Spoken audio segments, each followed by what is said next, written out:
What's up, dudes and dudes to the internet? My name's Seth, and today we're going to be taking a look at the Trove Adventures dragons. So I already had 3 separate tutorials talking about each of these dragons while they were on the test server. So a couple of things have ended up changing since they've come onto the live server, but most of all, now we actually know how difficult it is to grind these dragons. And believe me, these are probably some of the most difficult to farm dragons in the entire game.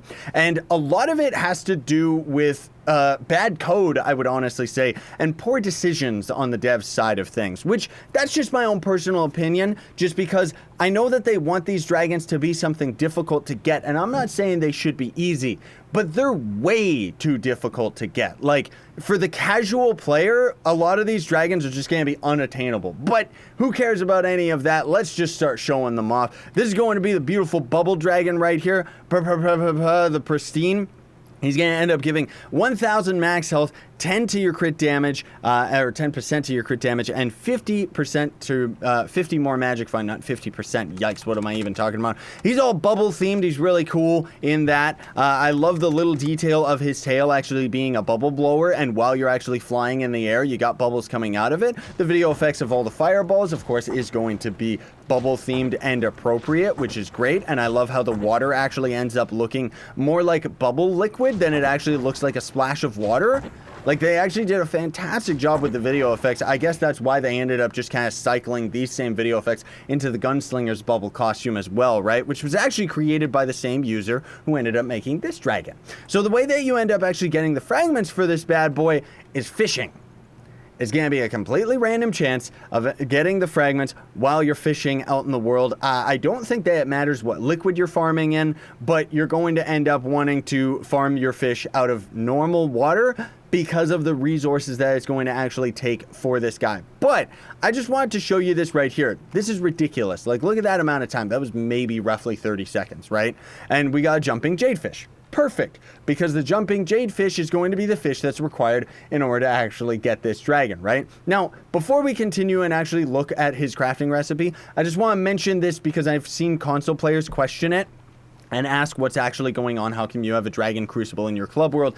The PC version is the only version you can end up actually getting the Dragon Crucible in your club world, because the Dragon Crucible was an item from Alpha that ended up getting converted into the Dragon Crucible. So Alpha players ended up having that old crafting table. Suddenly it turned into the Dragon Crucible and they were like, what the? So now they could end up selling it on the market. So over time, we're slowly going to end up having less and less Dragon Crucibles on the PC version of Trove, as some of them end up getting deleted or being part of clubs that end up, dying out and stuff like that, right? So console players are out of luck. You're going to have to go over to the hub, but you all know where you can end up crafting the dragons anyways, right? So this guy's going to end up being 1,800 jumping jadefish. Now, one thing that I think is actually cool, at least, about this dragon is the fragments are not too difficult to get. They're difficult, but you're going to end up getting like more fragments than you know to do with before you end up actually getting all the jumping jadefish. So at least the dragon fragments aren't going to be so difficult that you just straight up you can't craft the dragon by the time you end up getting the amount of fish, unless you're, of course, a player that's just going to end up buying the jumping jadefish, which is going to end up being a little bit more difficult because not many people are going to just casually have 1,800 jadefish, right?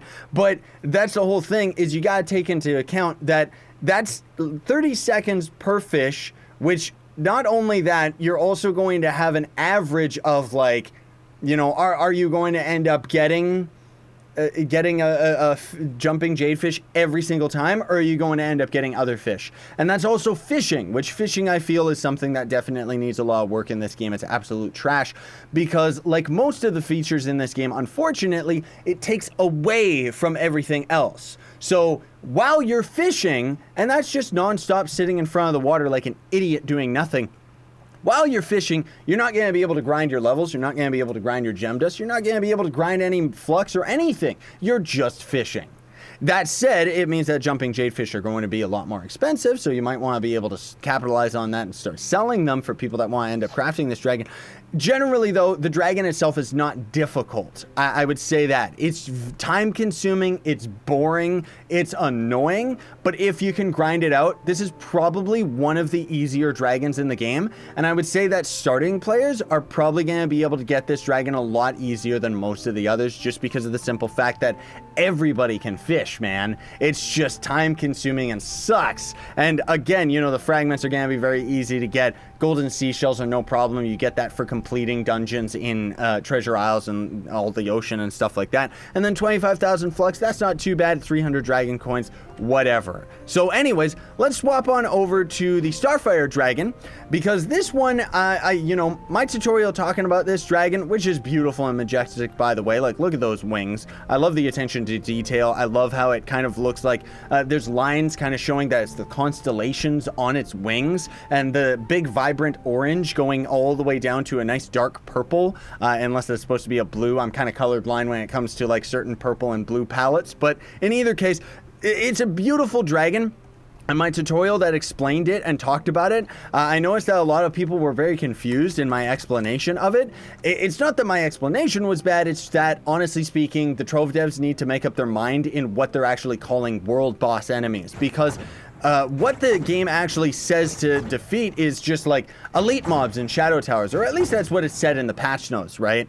And elite mobs are the mini bosses that you find out in the world, where it's just a normal enemy but a fatter version. Now we'll talk more about that in a moment, because it's a little bit more difficult and trickier than that when it comes to shadow tower mobs. But I just wanted to point out just the video effects and just the fact that while the most dragons actually have a cannonball shoot kind of in an arc when they shoot out of their mouth, this guy actually shoots a laser video effects, which just seems to go in a straight line to the explosion, which then ends up seeming to kind of like open up the galaxy or something. It's really, really cool, right? So the fragments are going to be very rare drops from elite mobs in shadow towers. I think from now on, we should all just try and get in the habit of actually calling them elites rather than calling them world bosses, because I would say world bosses are more, you know, the chocolate dragon and stuff like that. I would say that those are a classification of a world boss. And then maybe you could say mini boss enemies for these guys, but it just makes the most sense to just straight up call them elites. The patch notes are all over the place on what they actually call these enemies. So I don't know, just good luck with that, folks. But otherwise, yeah, he's going to end up costing what does it even say right here? Coax a new flying dragon egg out of the dragon crucible in the hub. It really doesn't say where you actually get these fragments. That's interesting. I don't think it says it for any of them, does it? Okay, well, anyways, he's going to cost 5 of the fragments, 30 somber souls, which is a bit steep, 300 fairy dust, which is easy, 100 meteorite, which is also steep. You know, those of you out there that are looking for some easy flux, just go and get yourself some meteorite fragments, and then 25,000 flux and 300 dragon coins. And the stats on this dragon are going to be 1,000 to your max health, 3 energy regen, 250 physical damage, and 50 more magic find. That's pretty much the big reason you end up getting the dragons, is just because of the magic find. Speaking of which, I don't know whether or not the Bubble Dragon would be easier than the Plantura Dragon. They're both kind of right in the middle as far as like ease of you know, accessibility, right? But there's something I just want to explain very briefly here about Shadow Tower Elite enemies that I've noticed in farming for Stellars and stuff before this update, is that for some strange reason, the Everdark enemies, that is to say the enemies that were taken from the Everdark and thrown into the Shadow Tower, seem to still be under the Everdark game code rather than being under Shadow Tower code.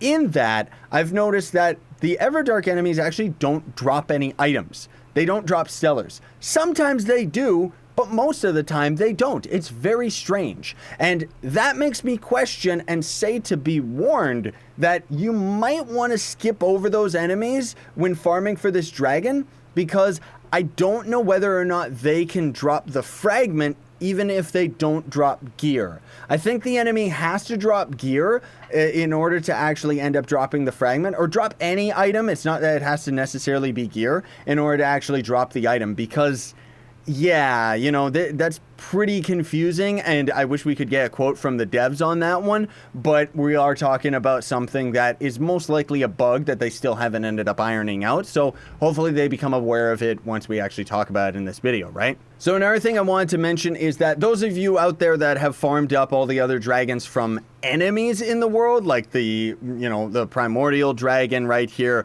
or primal dragon, I guess I should say, or the spider dragon where you have to kill spider enemies specifically, they're really, really difficult to end up getting their fragments, aren't they? That's because, I talked about this before in my other dragon video, it's because when it comes to like ore and resources and stuff like that, you're grinding hundreds, if not thousands, of the ore and resource right away. And the same drop rates apply to the fragments that drop from enemies, meaning that you're going to have to kill hundreds and thousands of enemies in order to get a fragment, which is a little bit of a oversight from the devs. You know, clearly they weren't thinking about that and still didn't end up adjusting it appropriately. I know that they want these dragons to be hard, but good grief, like seriously, the random drop chance of actually getting a fragment from an enemy is ridiculous just because of the fact that you have to kill so many enemies as opposed to if you're going for ore or the Plantera dragon, for example, you're getting so many more sunlight bulbs than you are killing enemies that the ratio just ends up balancing itself out, right? And I just wanted to point that out because the Starfire Dragon takes the elite mobs in Shadow Towers, not just any Shadow Tower enemy, only the mini boss elite enemies. And also, just as a fun fact, you actually don't get any drops from Cursed Skull enemies, so keep that in mind. And then last but not least, we got Blocktron. Finally ended up getting this guy. Jiminy Crockett, it took me 6 days of non-stop adventurine farming. That's pretty much what it takes if you can even get the maximum amount of adventurine per day. Now, we'll talk more about that in a little bit more detail in a minute, because first of all, I just want to show you the dragon. He's beautiful, he's majestic, he's one of a kind. He's actually straight up ripped from, is it Monster Hunter or Pokemon? Somebody ended up actually showing me a picture of the original creature that this was based off of, and it was like, oh yeah, that's definitely from Monster Hunter or Pokemon or Digimon or something. I don't know. It's from another game. But either way, it still is a very beautiful dragon. Reminds me of Gundam stuff, so I think it's great. It's got electric wings. The video effects are superb. Like, I love the fireballs that this thing ends up shooting, or electric balls, I guess I should say, because seriously, dude, it looks great. It reminds me of Bomberman Hero, explosions and stuff like that, while also just kind of reminding me of, like, Mega Man X. Like, it's crazy, dude. So where you actually get his fragments are very unique in that you have to buy his fragments for adventurine from a tier 3 merchant fixture in a club. Now, I already have another video that ended up talking about fixtures and stuff like that. Links are in the description for that, so you can check it out for yourselves. But we're just gonna run down real quick. You go and buy the utility merchant right here, the traveling club merchant. I think you have to have a club at tier 5 before you can end up actually placing this down in a club world. And then on top of that, you're gonna have to upgrade it by spending thousands of adventurine and convert it into clue bits so that you can spend thousands of clue bits in order to actually upgrade this guy all the way up to tier 3. Now, it's important to note that you're not going to be able to use this merchant in any club that you're not a part of. Whereas completing quests, you're gonna be able to do that regardless of whether you're a member of a club world, but you're not going to be able to end up interacting with the merchant and stuff like that unless you're actually a member. And while we ended up having our original Blocktron video talking about how it was going to be 1,000 adventurine per fragment, that was actually during the test server phase. So now that it's actually come onto the live server, it's 12,000 adventurine per fragment, which totals to 60,000 adventurine.